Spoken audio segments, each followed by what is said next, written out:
Welcome to Atomic Radio Hour, the show that dives into the wreckage that is post-apocalyptia. I am your host, Vince. This is a post-nuclear podcast, and I'm also here with your Dare graduate, Declan.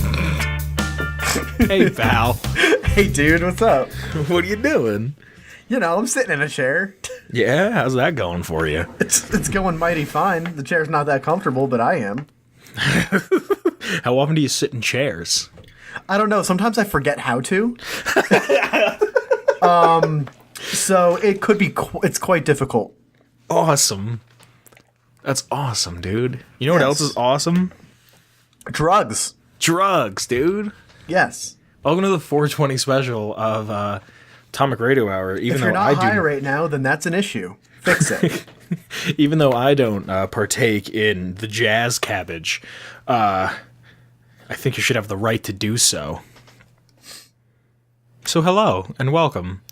Welcome to our drug podcast. No, Declan, stop.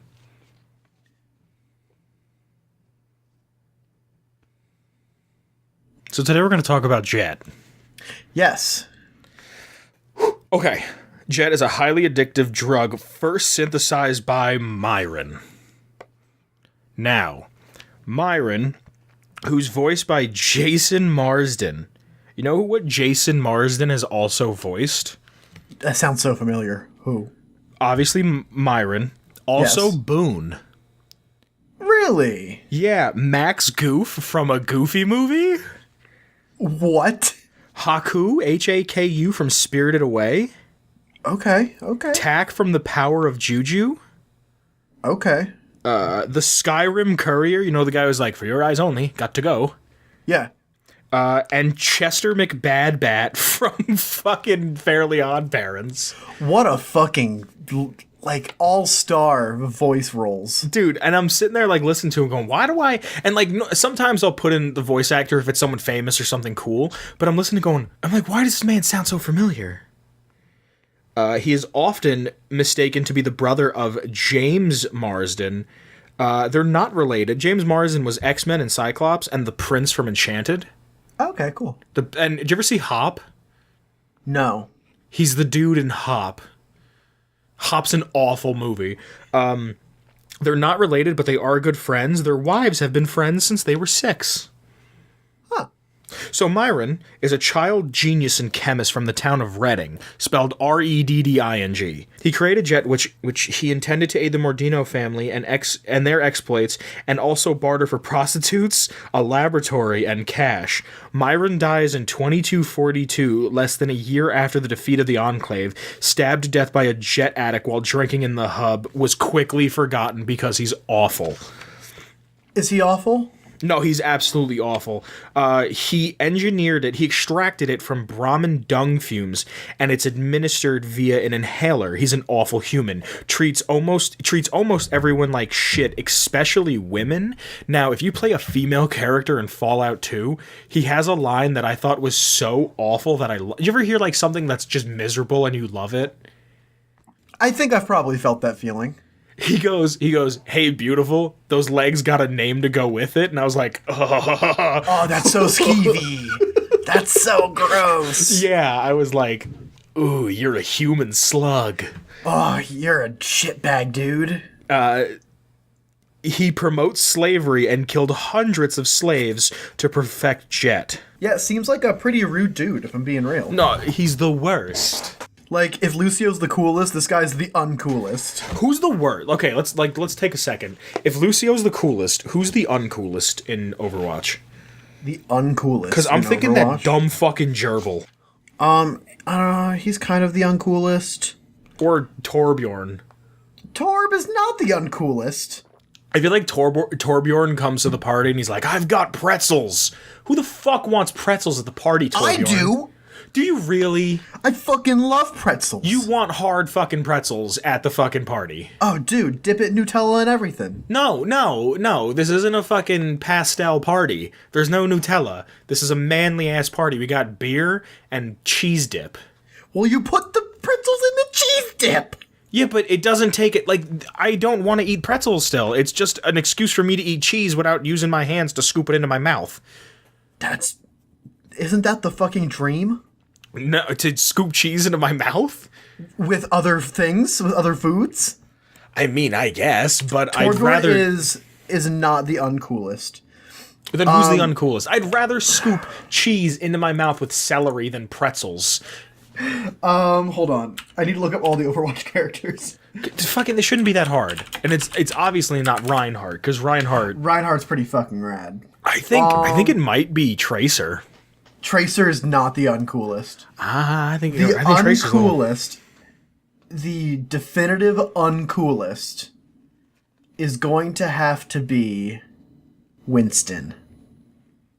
The Mordino family is run by Big Jesus Mordino.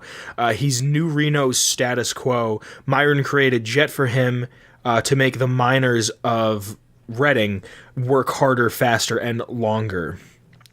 Joke's on him, it's a narcotic. Selling Jet spread the addiction all across the wastes. That's really all I have. No, hold on. The Mordinos were selling peyote as the New Reno experience. Myron said peyote trips last too long and profit is determined by fast turnaround and fast addiction rates. So as awful as a human as Myron is, I love him. Yeah, he's a big human shitbag. No, but like he's anytime you put into a game that's like a semi-serious kind of tongue-in-cheek, like shoot people and kill them type of game. And then Wait, what kind of game? Shoot people and kill them? All right, thank you. I just wanted to be sure of our genre. I just love when they put shit in there that's like serious. Like he goes, I have it written down. He goes into detail about like, and drugs fascinate me, but he goes into detail about like the chemical compounds of drugs. And I'm like, I fucking love this.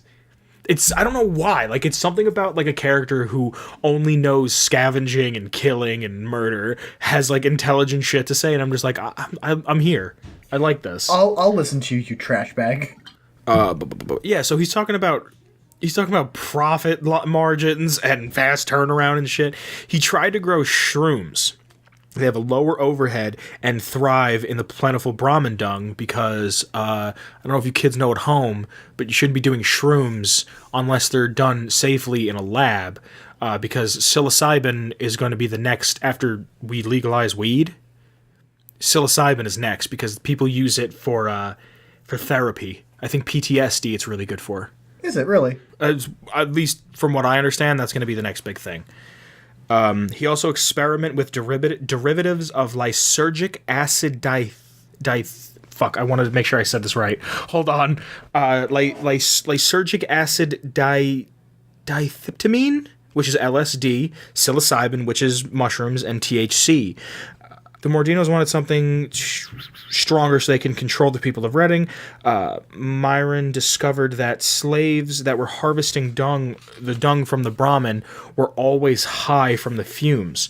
A pre-war big meat company was experimenting with a cheap protein extract for growing food, abandoned due to a contamination from a skin bacteria, which caused it to act like an amphetamine when ingested.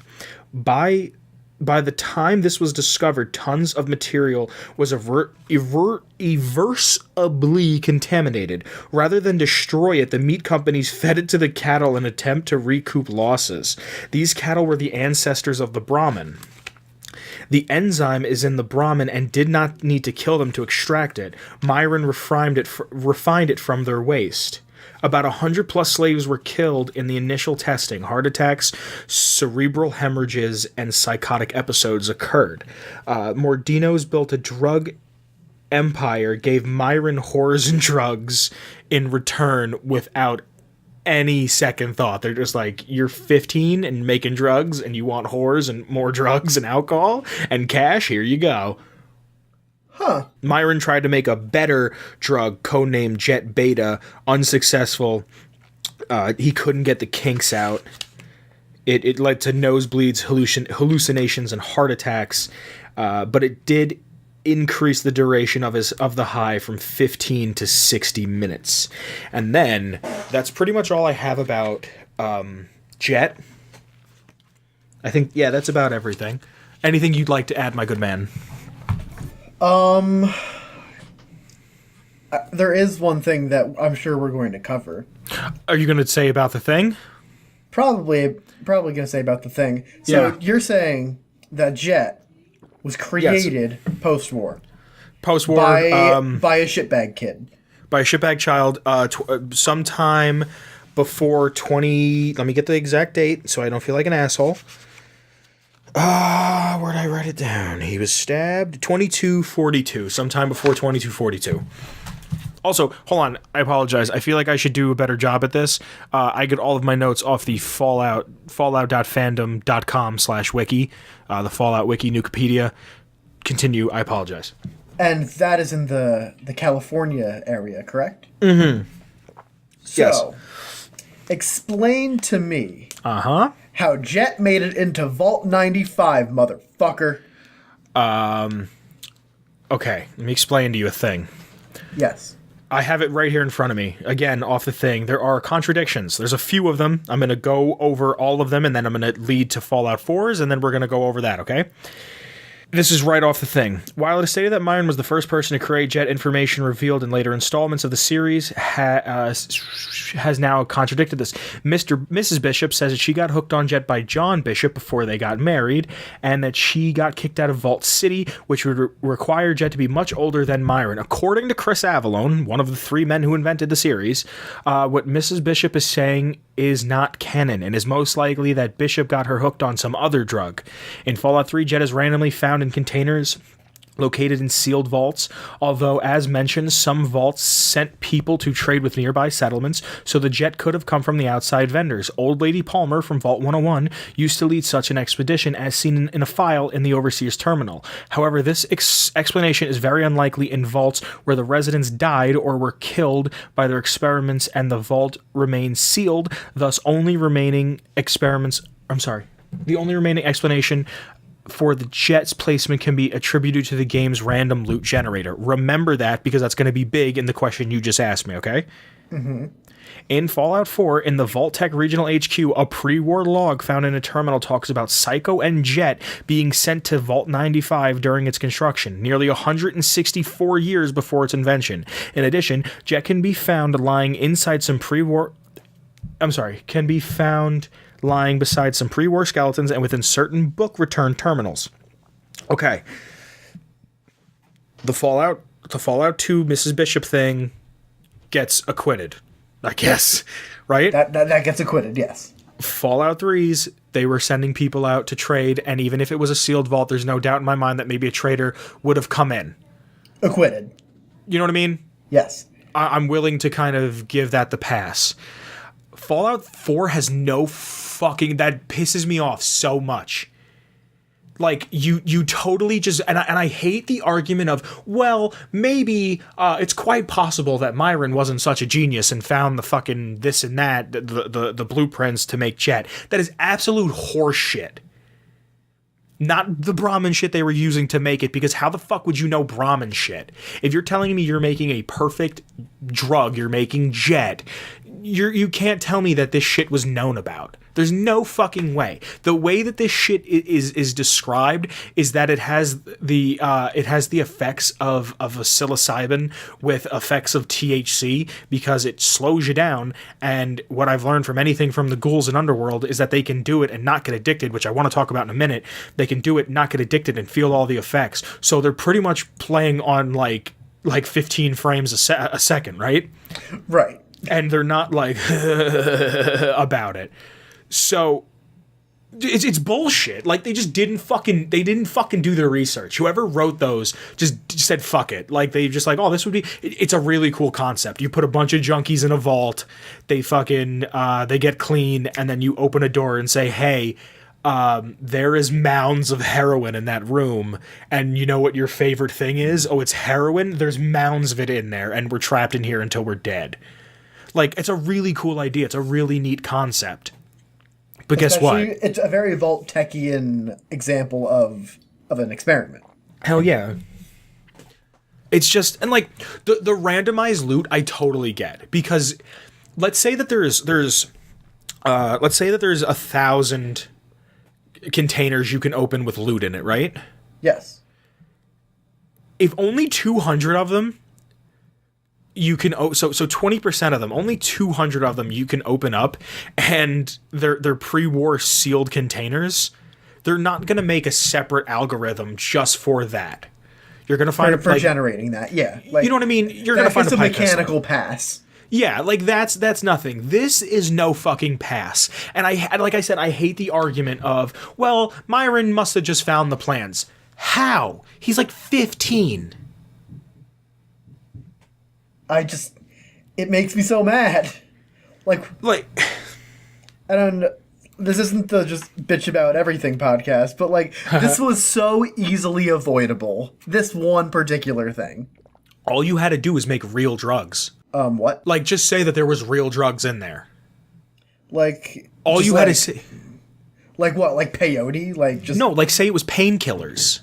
Oh, just like make it general. Like, oh, painkillers. Or yeah, like, you know what I mean? Like, say, oh, there was painkillers and med tads and shit in there. Like, there you go. You're done. Yeah. You got what you need. Yeah. Psycho is post-war. Jet is post-war. And then, like, I was watching a video today about a guy saying that his number one complaint with Fallout 4 is that the Enclave power armor, the XO1 power armor, he goes, I get it. It's there. It would be kind of hard for it to get that far, especially if it's XO1. XO2 has a more of an understanding of it being there because it's from the East Coast. It's from the DC area. Yes. But why not put it in the game? You know what I mean? Like, you already made it. Yeah, right. And then there was a whole thing saying that T60 armor shouldn't exist, and if it does exist, it was because they found the plans for it, and the Brotherhood started to build it. Right. So I can kind of give that a pass. And then in the lore somewhere it says that the T60 was used at Anchorage, and then a big debate for that was, well, how come we don't see it in Operation Anchorage? And I should have in that case. No, we also need to consider... no. It was a simulation. Oh yeah, you're right. So would you? If it was a top secret thing, would they show that to anybody? You know what I mean? Like that would be something that I think you would see when you get there. So I can give T60 a pass. But then you get to Nuka World and there's a fucking quantum XO1. Yep, that's the kicker. You know what I mean? Like, don't get me wrong, the quantum XO1, it looks so awesome. Cool. It's so cool. The paint job's awesome. It says quantum on it. It's awesome.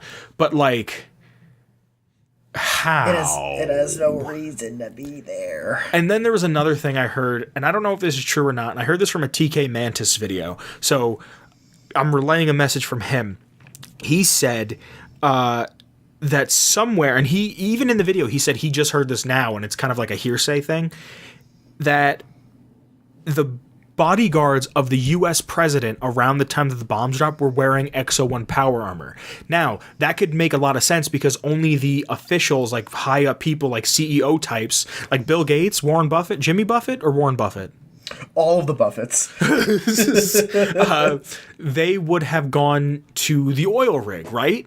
Right. So if you're someone high up, I can understand that a little bit because Frank Horrigan, who is the final boss in Fallout 2, apparently, from what I understand, was a bodyguard of the president or something. He was an important man. So, and he's a super mutant that when he fell into the FEV, he fused with the armor. Yes. So, okay, I can kind of give you a little bit of that, but that's fucking horse shit. That is horse shit that is there because it makes no sense. You can't even like stretch it. Like they put a terminal there to try to make it make sense, but it's not like you couldn't even say like they made it for like a fucking Captain Cosmos TV show or something. And the Enclave was just like, this looks cool. Let's make armor of it because that wouldn't happen. Yeah. Like that's science fiction. Yeah. It just, I don't know. I just Vault 95 pisses me off, and it's such a cool story. Like it's such a cool idea, and then you take Kate there. It's a really cool there. place. The level design is really fucking good there. I like how you walk in and it's like all open. Yeah, it's so fucking cool. It's just, it pisses me off. It hurts me. You know what I really like that Fallout 4 did though? What? I really like how like you could take other chems and like put them together. Yeah, like Psycho buff and stuff. Yeah, there's like Psycho Jet. So like And I love how with Jet, if you inject it in yourself, you scream. There was a video I was watching, this guy was sneaking around and injected Jet, and it went back out to the menu, and he was sneaking, and there was someone with a mini nuke, and he went, and then like everybody knew where he was, and they just shot a nuke at him. That's funny. For Psycho Jet. Yeah, just Psycho in general, but like I like how you could mix together like buff tats. Buff tats are hella useful. Did you? I should have asked you this. Did you ever use chems? I did a Fallout 4 run where I used a lot of chems. I've never used them. In any game?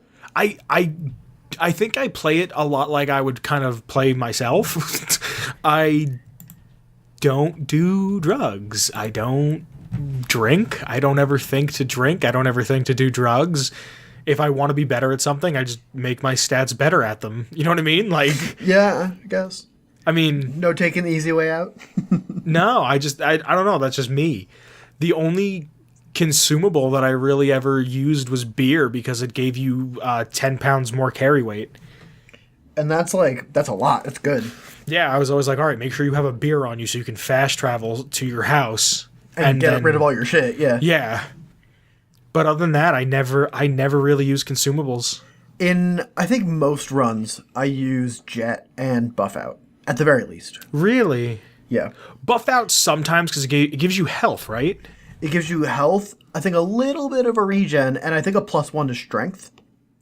So that'll also get you to fast travel too. Yeah, yeah. So I would, if I had Buff Out on me, I might take a quick. Dude, I would stockpile them. I'm a collector. We've been over this. Oh, we know. So I like to collect one of everything in the game. That's like, you know, people do like Pokemon Nuzlocks. Yes. That's kind of like my Nuzlocke is to make sure I get one of everything. And I was like, okay, well, here's a Jet, here's a Psycho Jet, here's a Buff Tats, here's a Mentad. There's no Fixer anymore. Yeah, you're right. Huh? It's a Dick Doll now, which, whatever. But like, oh, here's this, and I have that. I guess it's kind of like the Surefine brand. Yeah, probably. But like, if you could make your own chem, like, how would you do it? Like, what would it be its benefits? I would want to make a chem that's like, you take it and you're not hungry or thirsty for like a while. But then once it wears off, you're famished. I really like that. Kind of like smoking a cigarette, drinking a coffee, and just start your day. Just starting your day, yeah. Like, what would yours be? I don't know. That's a really good one. I was thinking about maybe like something that would make it so I didn't have to sleep, but that already exists, and it's called meth. Oh, yeah, you're right. How about meth, but you get to keep your teeth? So, meth with DLC. More, I guess like Adderall. I don't know, because like I don't ever say to myself like, man, if there was just a drug I could take that would fix this. Like, I know that if I want something fixed, I do it myself. Yeah. Because, and I don't want to say like, oh, I don't have to go to the bathroom for 48 hours because that would just destroy my kidneys. Yeah. I mean, the drug would destroy your kidneys too, so. Yeah. I don't know. I don't really. I guess non-smokable weed, so you don't have to destroy your lungs by smoking something. Just edibles. Yeah, you know what I mean? Like, I don't really. I don't know. I don't really. I think I would probably call mine Breaker. Breaker? Yeah, like breakfast. Okay. Kind of like a play on that. Yeah. Because like you're like satisfied for the whole day, most important meal of the day. I like that. Called Breaker. Yeah. Yeah. So what would your teeth meth be called? Vegan meth. Yeah. Yo, I need me some of that vegan meth. Yeah, it's all organic. Made with farm almond to table milk. meth. Yeah, farm to table meth. I don't know. It would definitely be like an amphetamine. Like an upper, like, yeah. Yeah, because I don't want to, I don't know, because I like, not that I do them, and I want to get that established right away. I'm not a user of drugs. We are not condoning drug use. But yes, we're not. But I really like hallucinogenics, like just the idea of them. Like the idea of them, yeah. I like the idea of them a lot, just because it's very. like I've watched a lot of shit on them, and it's like, oh, I took acid and then I had the balls to marry my wife and move halfway across the country. Like it reveals something to yourself that you didn't already know existed. Like, do you know anything about ayahuasca? Not a thing. So people will like travel to Brazil or some South American country, right? And they'll find a shaman. And the shaman is kind of like your trip sitter. Like he guides you through your trip. And people will take ayahuasca and they do it to get over, like, there was one thing I was watching, a woman, I don't remember where I was watching it, but the woman had a miscarriage and she never quite got over it. And she took ayahuasca and for like 17 hours she cried and threw up and cried and just kind of like, it let her mind get over it. Like DMT. You know anything about DMT? No, I don't know a lot about drugs, if I'm being honest. I thought you were a DARE student, graduate. I mean, I know that you're not supposed to drink alcohol and use the motor vehicle, and that weed is a gateway to heroin. DMT is the chemical that's released in your brain when you dream. Oh, yeah, that's cool. So people will put it in with their marijuana, and they'll smoke it, and it's like a 15-minute high, and then you go on these fantastical journeys, and like you live these second lives in a sense, and it's as powerful as a dream. So like imagine if you could lucid dream, and you know how to conquer that, and then you could take that. That sounds insane. Yeah, so you could, I mean, that's the most strong form of escapism that I've ever heard of. And that's something you could honestly become addicted to. You know what I mean? Like, yeah, I can see that. No, I think hallucinogenics are going to be, because there's people microdose. So I think psilocybin was used a lot for PTSD, if I'm correct. I know there's people who get cluster headaches and they grow their own mushrooms, and it's totally illegal, but they grow their own mushrooms and they take a pill of ground up psilocybin mushrooms, and the guy trips out once a month and he never has cluster headaches. Huh. Yeah, and it's actually quite interesting. Yeah, I think it's fascinating. The brain is insane, isn't it? Oh, dude, it's fucking crazy. Like I've never. Brain. What's that? The human brain is incredible. It really is. I've never done any form of hallucinogenics. I don't even think I've ever really been around them. But from everything I've heard about mushrooms, it's just food poisoning that gets you so sick that it like... It's food poisoning that's so bad it's good. Yeah. Well, before I forget, I wanted to say that we were talking about therapy. LSD is being used in a microdosed amount, so you're getting the good effects of it without seeing shit. So it's being used for therapy, for couples therapy. So couples that have a hard time opening up, they will take a microdosed amount of LSD. They'll kind of wait a minute and like let it kick in, and then they finally feel like they can open up with one another. If it's a lot of like... Huh. Like, why don't you look at me during? No, it's not, but the way shit gets done is by doing illegal shit. Yeah, I guess you're right. You know what I mean? What revolution has been legal? None, actually. They've all been quite illegal. Yeah, so it's super interesting shit, and I don't want to sound like the fucking Joe Rogan podcast. Welcome to the drug podcast. But it's something that's fascinated me since I was a kid. I think because I know it's so illegal and I just know I'm not going to do it. Yeah. That it's like, well, if I'm not going to do it and it's interesting, I might as well know everything I can about it. Hey, at the very least, it's like a cool thing to bring up at parties. Like, hey, you know what ayahuasca does to your neurons? Yeah. Either that or they're going to be like, who invited the fucking narc? So, yeah, I mean, that's all I wanted to say about... Do you have anything else you'd like to add to the conversation of the narcotics, my friend? I think that's about it. I've got a shipment of Breaker on the way, so I never have to eat again. Awesome. I would kind of love that, to be honest. I get too much joy out of like making a fine cooked meal. Oh no, me too. I totally get you.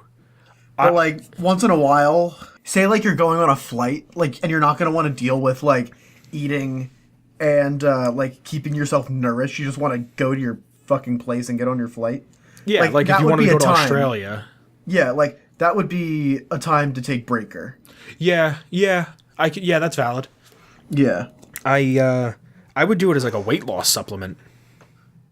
Oh yeah, because you're just not eating calories, but you feel full. Yeah, and like as long as I don't like die, yeah, I would say like, all right, do I'm gonna that take, and then exercise. Not even that, just take that and go about my day.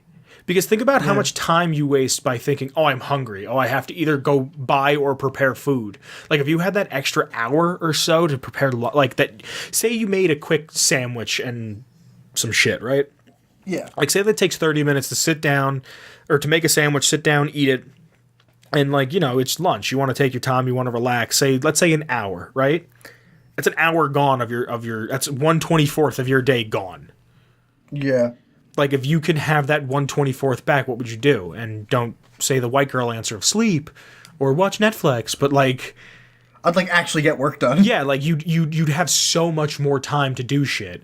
Like if you think about it, we have 24 hours in a day, right? A third of that is spent sleeping. You're supposed to sleep for 8 of that, yeah. Yeah, like if I don't have to sleep, I can get more shit done. There's a fucking American Dad episode about that. Really? Yeah. Stan's like, I want to be up forever. And they're like, all right, here, at the CIA, we have a drug that keeps us up and there's no repercussions whatsoever. I feel like I would go out of my goddamn mind if I was up, like, if I didn't have to sleep. Oh, yeah, of course you would. I would go out of my mind. Because you'd clean the house. Trust me, I have some hard time sleeping, and you lay in bed for hours going, go to bed, go to bed, go to bed, go to bed, go to bed, go to bed. And then you start thinking about that girl in 3rd grade who you liked and almost got to touch her hand that one time. And it's just like, why am I here in this headspace right now? Yeah. What kind of space is that? Yeah, it's like how did I go from fucking thinking about what I'm gonna make for lunch tomorrow to why I've been sad? Like, you know what I mean? Like it's just a roller coaster of emotion. Sounds nuts. You know what else is a fucking roller coaster of emotion for me lately? Tell me about it. This fucking Borderlands bullshit. And we talked about it last week, but oh boy, has it even evolved more. I don't want to make this just a negative show, and I don't want to make this the anti-Gearbox or whatever the fuck show, because it's not, because I know that they can make something great. It's just... Yes. There's just been... It's been... Yeah.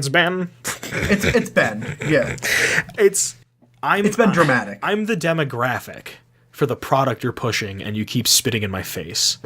And it all kind of boils down to one thing. Just real quick. People are review bombing Borderlands 1 on Steam. Yes, this is 2 and pre-sequel, I believe. I got most of this information from a YouTube video by a guy named Fanta Vision. If you're not watching Fanta Vision, I love his videos. He's got stuff about how he used to work at Walmart and GameStop and like a Chinese food place, and about how it was just fucking awful. It's neat stuff. It's shit that I like just because to see a regular person's perspective. Yeah, well, just to be like, well, I go to those places all the time, but I've never worked in one. You know what I mean? Yeah. Go check him out, watch his shit, subscribe to him, tell him we sent you, and Fanta, you're welcome on the show.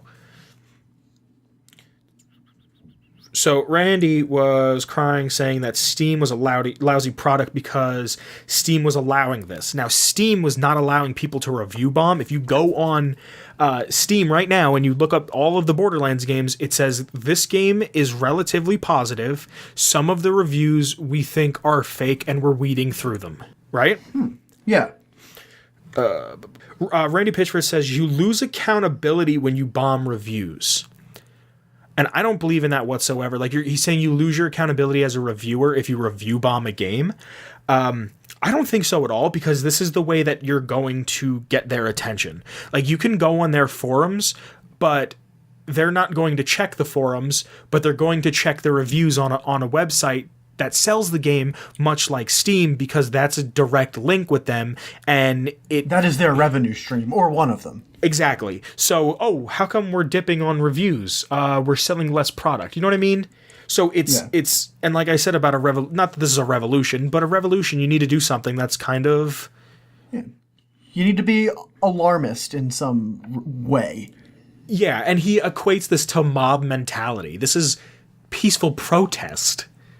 Yeah, no one's getting hurt here. Like, you think if Gandhi was around today, he would have went on Great Britain's fucking Yelp page and said they were awful? Like, that's exactly what they would have done. Yeah, like... Do you understand? Like, it's just... It's just completely, like... It's crazy that this guy who's supposed to be a CEO of a company is going on Twitter and just kind of bashing the people that are going to be... or are supposedly supposed to purchase this game, this product, that they've been working on forever, and just kind of being a dick. And I'm not even upset. Like, I'm not even like I'm sorry, I'm upset. I'm not mad anymore. Because it's just I don't care. Like, Twitter's nothing. It's not the real world. It's this online fantasy space. Yeah. But, like, still, it's not becoming behavior of someone that's supposed to be a higher up. Well, wait till we get to that part. Just real quick, the Epic Game Store doesn't even have a shopping cart. Yeah, the Epic Game Store doesn't have a lot of the features that Steam has. And Strauss Zelnick is the CEO of 2K.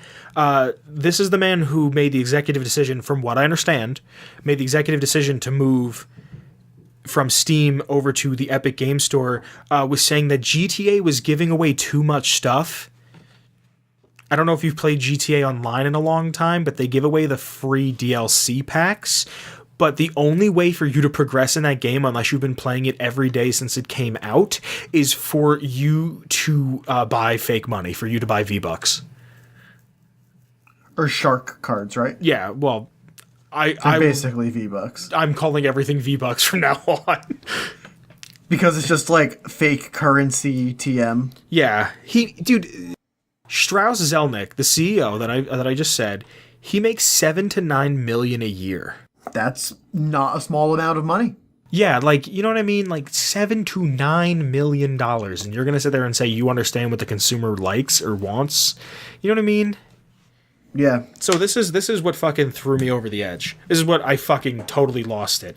Randy Pitchford at Dual Magic replied to at Heckles, at The Real Scott V, and at Steam Games, I wouldn't hit you if you didn't deserve it. It's your fault I am hitting you. WTF is wrong with you and your victim-blaming bullshit. Kindly fuck off, troll. Now, as somebody who has worked in I'm speaking directly to you, my friend, as someone who has worked in a customer service type of environment your entire life, what is the number one rule that you live by? That the customer is always right. If I'm giving you money and you tell me to fuck off, how disconnected must you be from the consumer? Like, I said it last week, and I'll say it again, and I'll say it to the day I die. A company does not give a fuck about you. Because its prime directive is to make money from a product. Yes, but you have to understand that you're telling the people, I don't even give a fuck what was said prior in the tweet. It's you told a customer, you told a potential person who's going to go to work for 40 hours a week at the job they hate, and then go to a GameStop or other sort of store like the Steam store or the Epic store and pay 60 to... Dude, shout out to the Discord, link in the bottom below. We were talking about how much games are in Australia. It's like a new game comes out at like $100 Australian dollars, which is only like almost $70 US, but still, that's $10 more. You know what I mean? Yeah. That's a lot of money. That's a lot of money to blow on, not blow, but to spend on a game. Yeah, and like... And I mentioned last week, if I'm paying money, I want to get my money's worth. Exactly. That's why I wind up waiting for games a year later to get them. But that pissed me off more than anything. Like, the fact that you would tell your customers, your fan base, people that have these experiences and these... I mean, the whole reason why this fucking show exists is because I had such a crazy experience within Fallout 3 to the point where it's a 10-year-old game and I can't stop talking about it. You know what I mean? Like, right, yeah. If I were to go on Twitter and Pete Hines would just tell me to eat his ass, like, I'd be like, Pete, come on, I'm hurt, dude. Yeah, like, you'd be devastated. Like, should we make that a Tweet Hines segment? What? Do it from my personal Twitter. Don't do it from the show. Be like, Pete Hines, can you please never tell me to eat your ass? Thanks, love, Vince. Keep an eye out for that, guys.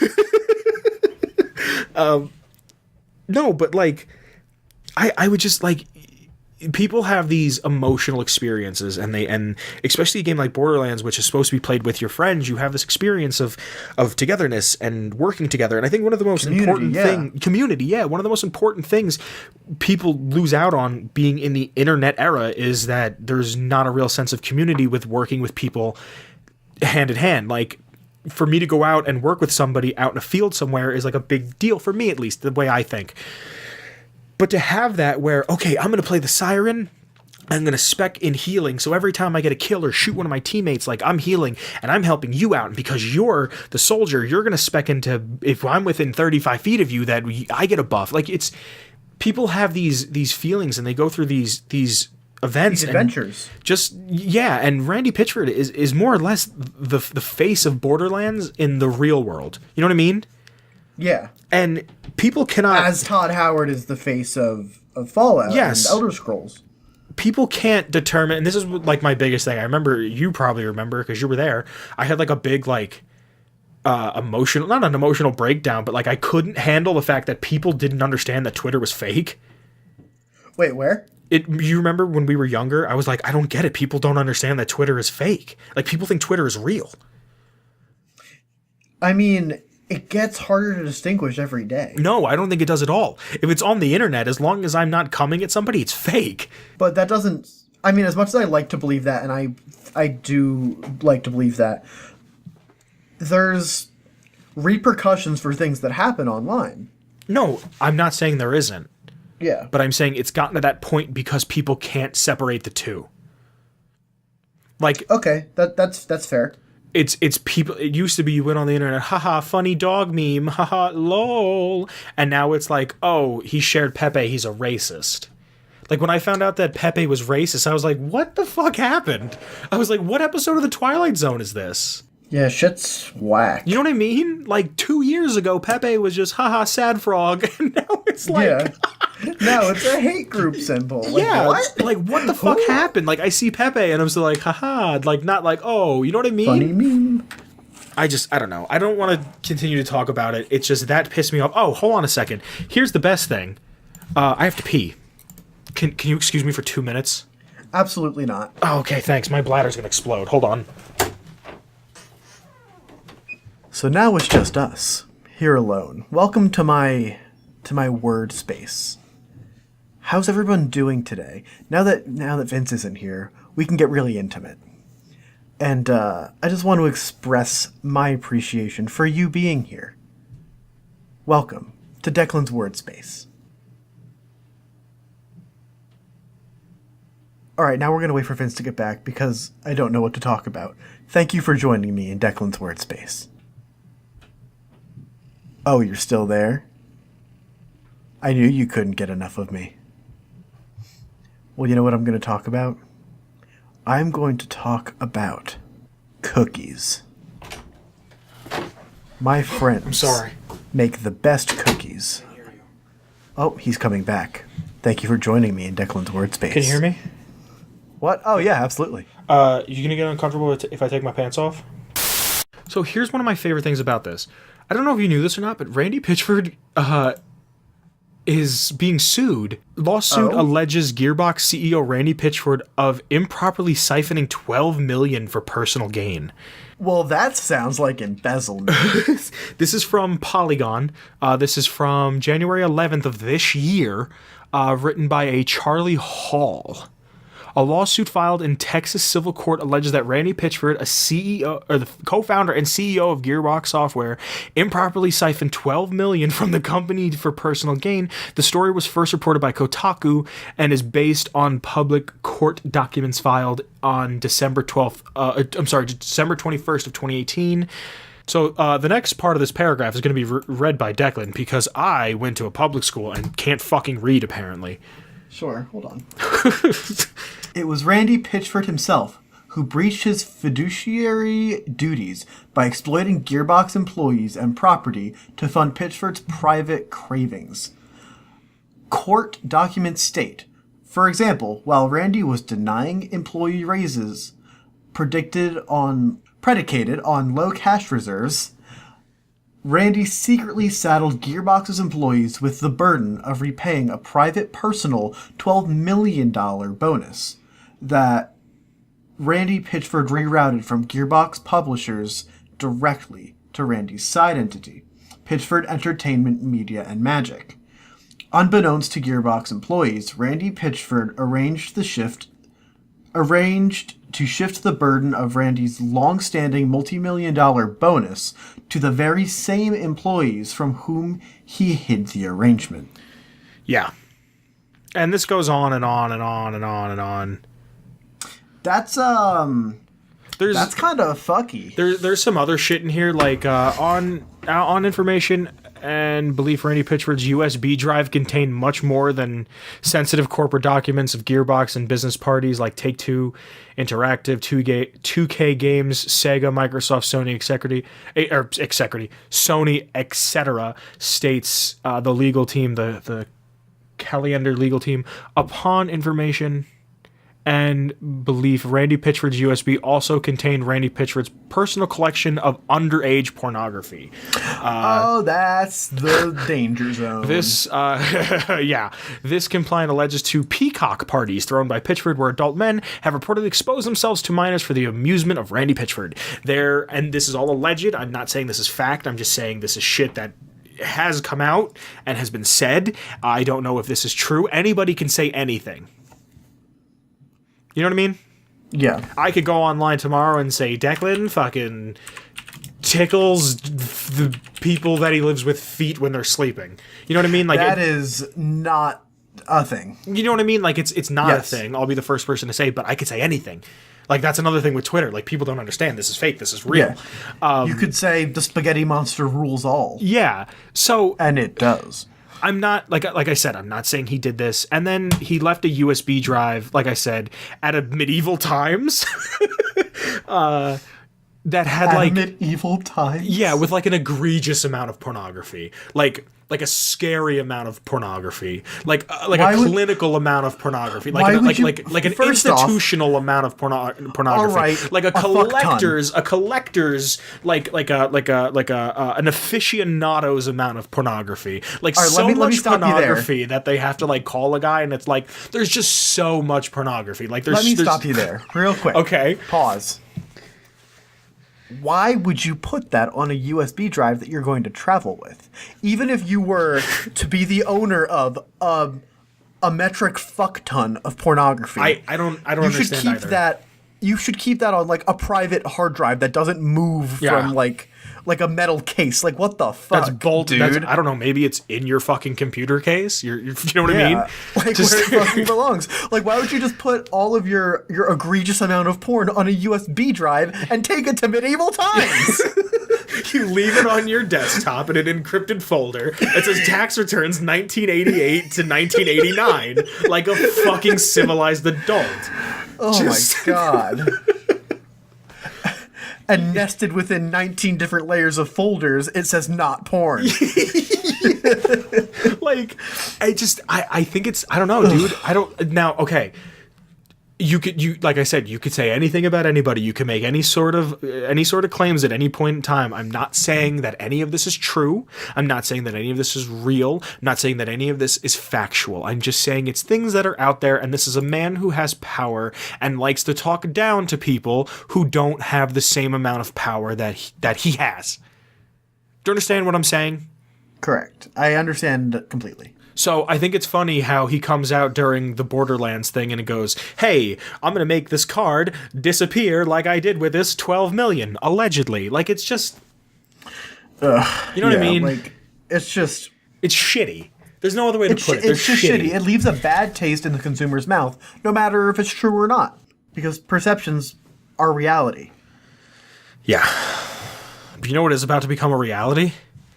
What? The PS5. Oh boy. I just don't want to end the show on a shitty note, and I want to go over something that's awesome.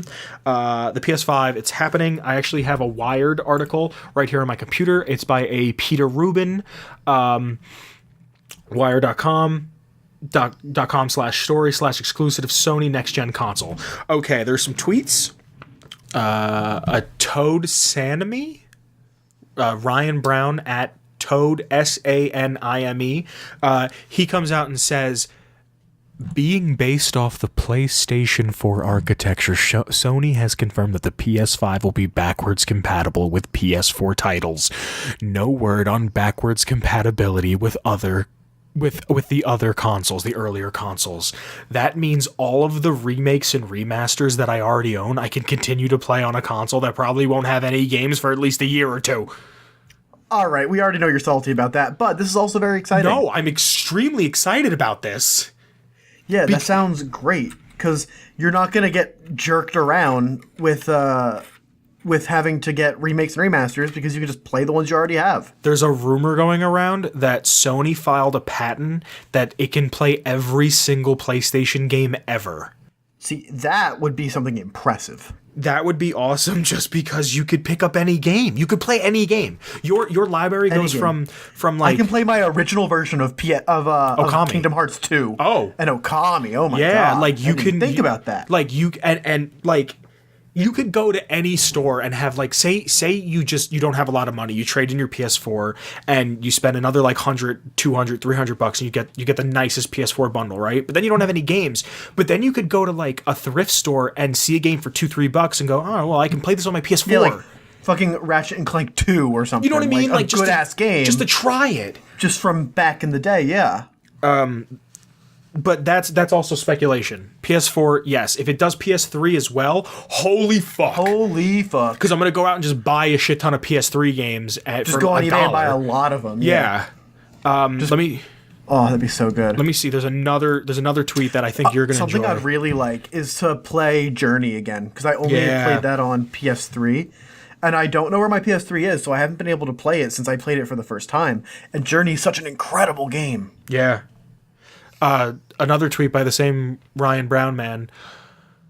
Wait, hold on, stop. Ryan Brown is a man. The PlayStation 5 solid state drive drastically cuts down on load times. I saw this. Spider-Man loading times go from 15 seconds to 0.8. Oh boy, sounds like some PC performance if you ask me. And from what I understand, I got a lot of this out of a What Culture Gaming. Did you ever watch those guys? No. I think Kyle doesn't he? Probably. Kyle sent me those tweets. So shout out to special guest Kyle. What Culture Gaming video. The show. Yeah, dude. Kyle. Oh, the video that I was watching is called First Official PS5 Specs Prove It Will Eclipse the PS4. It just, like, they said that apparently Spider-Man can now swing even faster. Oh? Which makes me think, is Manhattan going to feel smaller or will it feel bigger? Because you can move quicker. You see, my biggest problem with the PS4, and the reason that I don't play it very often, is because almost all the games that I have are locked at 30 FPS. Yeah. Yeah, and that actually fucking kills me after playing everything at 60 on my gaming PC. Guess what? So, like, what? From what I understand, they want to bring out the PS5 with the capability to play games in 8K. Oh, bitch. This is more from the video itself. It's been in development for 4 years. That's a lot of time to get some engineers balls rolling. It's a year before the PS4 Pro was brought out. Okay. And that plays 4K at 30, right? I think it plays I think it comes down to more of the developer when it comes to that. Because some games were coming out at 4K at 30 frames, but some of them were coming out at 4K at 60. So I've never really seen it as a PlayStation problem. I've always seen it as the developer, kind of. I mean, there is hardware limitations. No, definitely. Especially for games like Red Dead. Like, holy shit, playing that at 4K at 60 is impossible on a PlayStation. Yeah. Of any kind. Yeah. The dev kits are being released now. They're being issued to, I'm guessing, like Ubisoft and the big EA. boys, yeah. And it's not coming out in 2019, which is great, because I hope this thing is in development for 6 or 7 years. Just because it's going to be fucking awesome. Yeah. Like, it's like It's like my Kingdom Hearts 3 feeling and my what's the other one? I don't know. My Elder Scrolls 6 feeling of the longer we wait, the more it'll age like fine wine. Yes. The water, apparently, from what they've said, like the graphics, because they don't have any video on the Wired article, but there was a dev kit and a PS4 right next to each other, and apparently water looks fucking real.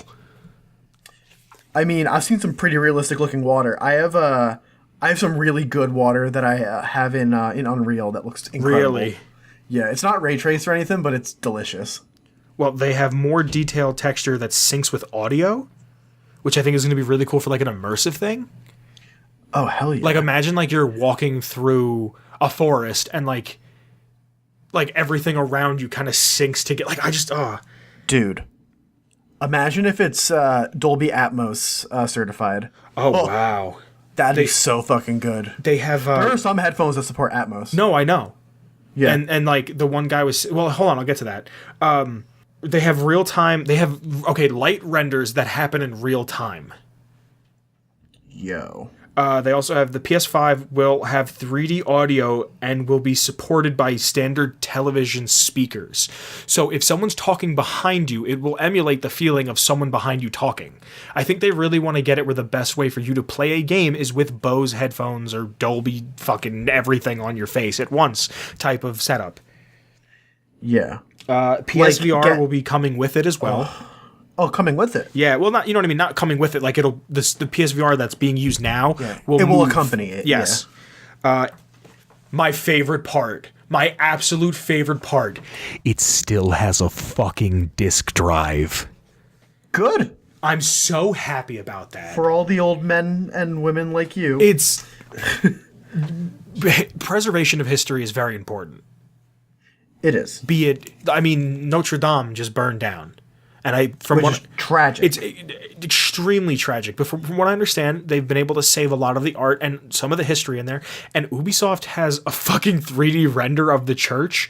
That's so detailed that it's ridiculous. That's so incredibly detailed that it's ridiculous. Yeah. It's like ridiculous how... And that's apparently going to be used, from what I understand, in some capacity to help preserve history. Help restore it, to help restore the building. So no matter what history it is, I think it's important to, as something as silly as video games, it's important because like it's sad that like you can't play that Scott Pilgrim Xbox Live game anymore because they lost a certain license or something.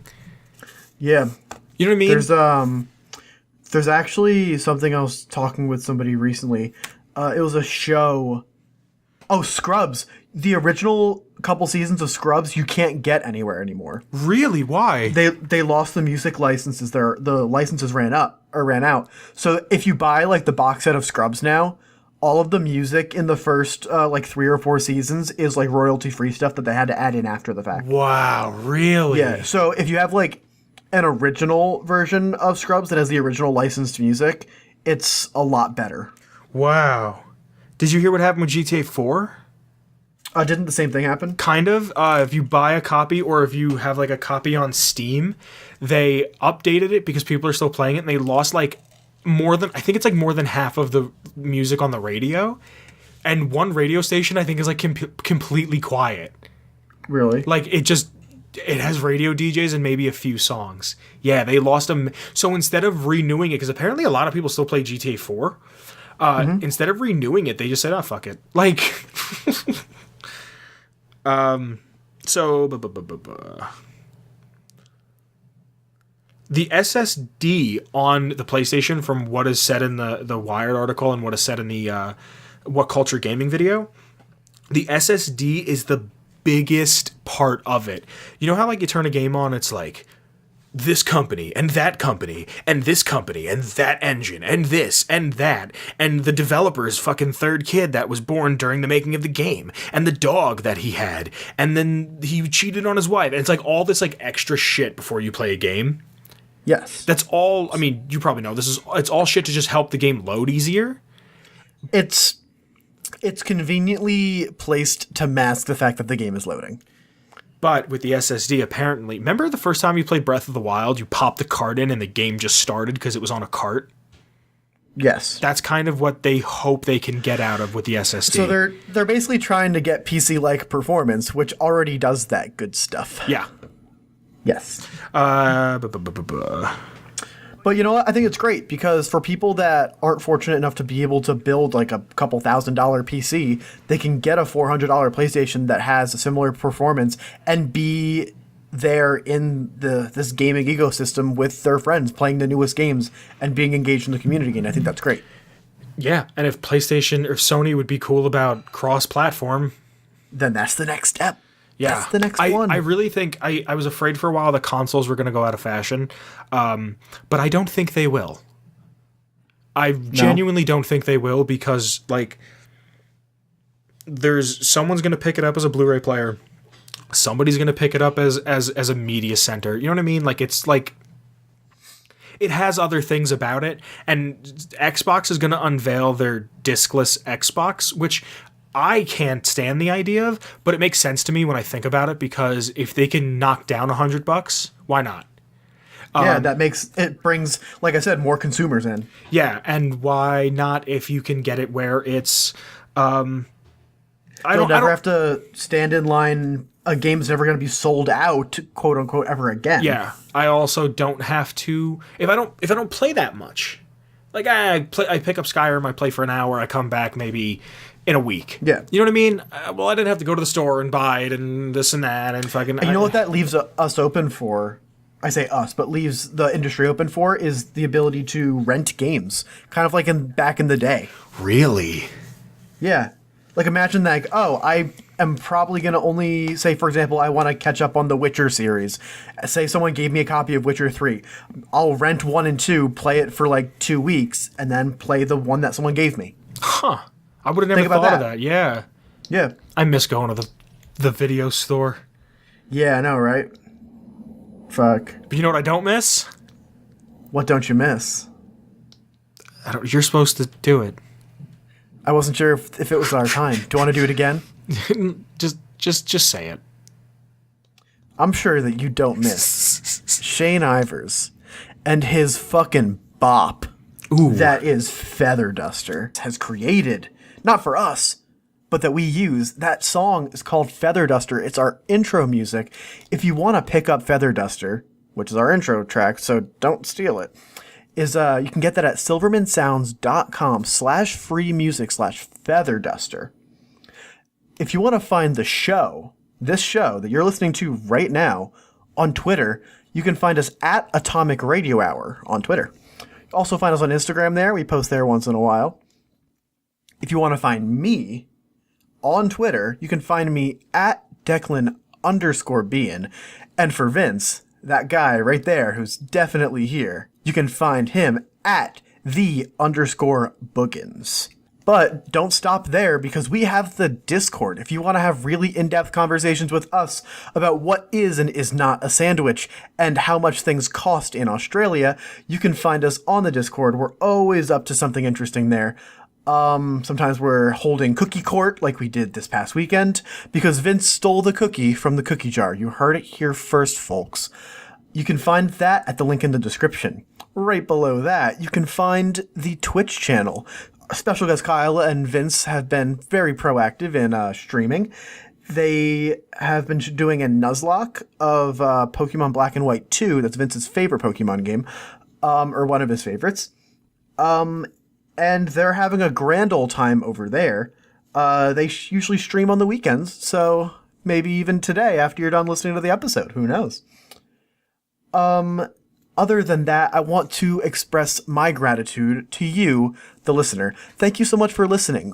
If you want to follow the show on any of the other streaming platforms, you can find us on Spotify, you can find us on iTunes, Google Podcasts, CastBox, all of the, basically anywhere you get your podcasts.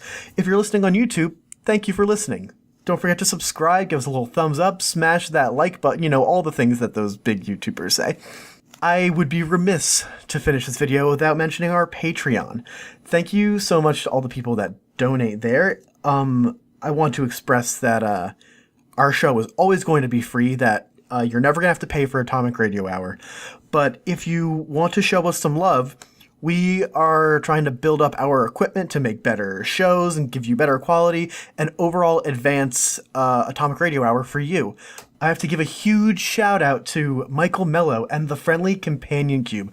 Thank you so much for giving us your money. Other than that, I'm here to tell you that Vince has some really good original content for you this week, because I am going crazy with my schoolwork, and he is a fantastic co-host. So, without further ado, here it goes. That's a wrap, everybody. See you later. Alec and Robbie have brought it to my attention that Paradise Falls has had an influx of slaves both coming and going. Now this is normal for them. Detestable, yes, but normal. The problem now is, where are they coming from and where are they going to? Rumors are that 10 Penny Tower staff is selling off people that can't pay their rent. Another rumor is that Big Town is selling themselves into slavery because they can't take care of themselves. Atomic Radio Hour.